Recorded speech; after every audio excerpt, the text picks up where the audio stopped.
Hello అందరికీ ఈరోజు ఈ వీడియోలో నేను మీకు సింపుల్గా ఎగ్ పరోటాని ఎలా తయారు చేసుకోవాలో చూపించబోతున్నానండి. మనం ఈ పరోటాల్ని గోధుమ పిండితో తయారు చేసుకుంటున్నాం కాబట్టి హెల్తీగా ఉంటాయి, అలాగే చాలా టేస్టీగా ఉంటాయండి. ముందుగా ఒక మిక్సింగ్ బౌల్ తీసుకొని అందులోకి 2 కప్పుల గోధుమ పిండిని వేసుకోవాలి. గోధుమ పిండి వేసుకున్న తర్వాత రుచికి సరిపడా సాల్ట్ వేసుకొని అంతా కూడా ఇలా విస్కర్తో బాగా మిక్స్ చేసుకోవాలి. ఇలా కలుపుకున్న తర్వాత కొన్ని నీళ్లు వేసుకొని ఈ విధంగా కలుపుకోవాలి. కొన్ని నీళ్లు వేసుకొని ఈ విధంగా కలుపుకున్న తర్వాత ఇప్పుడు ఇందులో ఇంకొన్ని నీళ్లు యాడ్ చేసుకొని ఈ విధంగా బాగా బీట్ చేసుకుంటూ కలుపుకోవాలి. మీ దగ్గర విస్కర్ లేకపోతే ఈ ప్రాసెస్ని మిక్సీలోనైనా చేసుకోవచ్చండి. పిండిని బాగా కలుపుకోవడానికి మినిమం 5-6 నిమిషాలు పడుతుందండి. వీడియోలో చూపిస్తున్న విధంగా పిండి కన్సిస్టెన్సీ ఈ విధంగా ఉంటే మనకు పరోటాలు చాలా చక్కగా వస్తాయి. పిండిని పక్కన పెట్టేసుకొని ఇప్పుడు స్టవ్ ఆన్ చేసి ప్యాన్ పెట్టేసుకొని అందులో సరిపడా ఆయిల్ వేసుకొని 1 టీ స్పూన్ ఆవాలు వేసుకోవాలి. ఆవాలు చిటపట అన్న తర్వాత ఇప్పుడు ఒక పెద్ద ఉల్లిపాయని ఇలా చిన్న చిన్న ముక్కలుగా చేసి వేసుకోవాలి. స్టవ్ని మీడియం ఫ్లేమ్లో ఉంచుకొని ఉల్లిపాయలు ఈ విధంగా కలర్ చేంజ్ అయ్యే వరకు బాగా ఫ్రై చేసుకోవాలి. ఉల్లిపాయలని ఈ విధంగా ఫ్రై చేసుకున్న తర్వాత ఇప్పుడు ఇందులో చిల్లీ ఫ్లేక్స్, ఇవి మీ దగ్గర ఉంటేనే వేసుకోండి, లేదంటే లేదు. చిల్లీ ఫ్లేక్స్ వేసుకున్న తర్వాత కొంచెం కరివేపాకు వేసుకొని ఈ విధంగా ఒకసారి కలుపుకోవాలి. కలుపుకున్న తర్వాత ఇప్పుడు ఇందులో ఓ చిటికెడు పసుపు, అలాగే రుచికి సరిపడా కారం, ఉప్పు వేసుకొని ఈ 3 బాగా ఉల్లిపాయల్లో మిక్స్ అయ్యే వరకు బాగా కలుపుకోవాలి.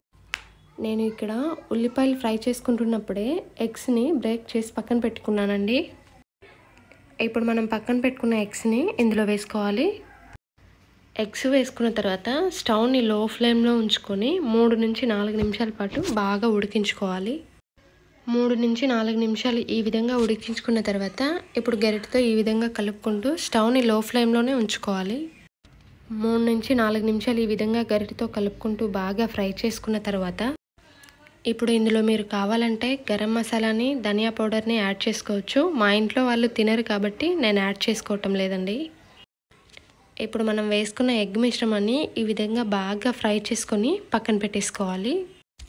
ఇప్పుడు స్టవ్ ఆన్ చేసి ఇంకొక ప్యాన్ పెట్టేసుకొని అందులో వీడియోలో చూపిస్తున్న విధంగా ఇలా ఆయిల్ స్ప్రెడ్ చేసేసుకోవాలి.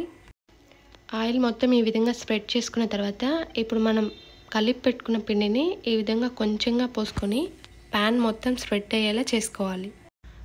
ఈ విధంగా స్ప్రెడ్ చేసుకున్న తర్వాత స్టవ్ని లో టు మీడియం ఫ్లేమ్లో మాత్రమే ఉంచుకొని రెండో వైపుకి తిప్పుకోవాలి.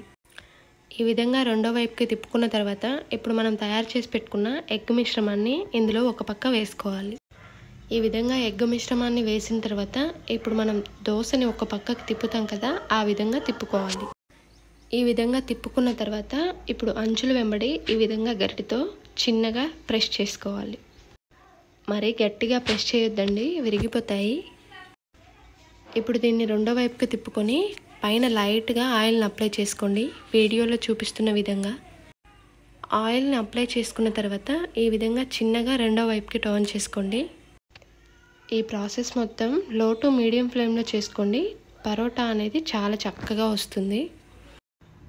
రెండో వైపుకు తిప్పుకున్న తర్వాత స్టవ్ని మీడియం ఫ్లేమ్లో ఉంచుకొని 1 నిమిషం బాగా ఫ్రై చేసుకోండి. చూస్తున్నారుగా పరోటా ఎంత చక్కగా రెడీ అయిపోయిందో.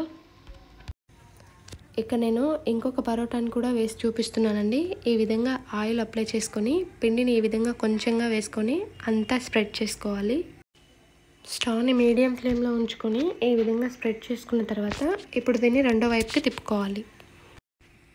ఇలా రెండో వైపుకి తిప్పుకున్న తర్వాత ఇప్పుడు ఇందులో కూడా ఒక సైడ్ ఎగ్ను వేసేసుకొని ఈ విధంగా తిప్పుకోవాలి.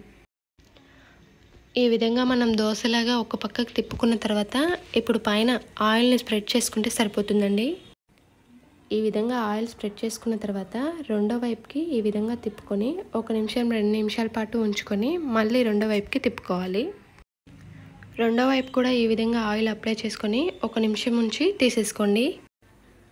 అంతేనండి, ఎగ్ పరోటా రెడీ అయిపోయింది. చాలా అంటే చాలా సింపుల్గా ఉంది కదా. ఓసారి మీరు కూడా ట్రై చేసి మీకు ఎలా వచ్చిందో తప్పకుండా కామెంట్ చేయండి. అలాగే ఈ వీడియో మీకు నచ్చినట్లయితే ఒక లైక్ చేయండి.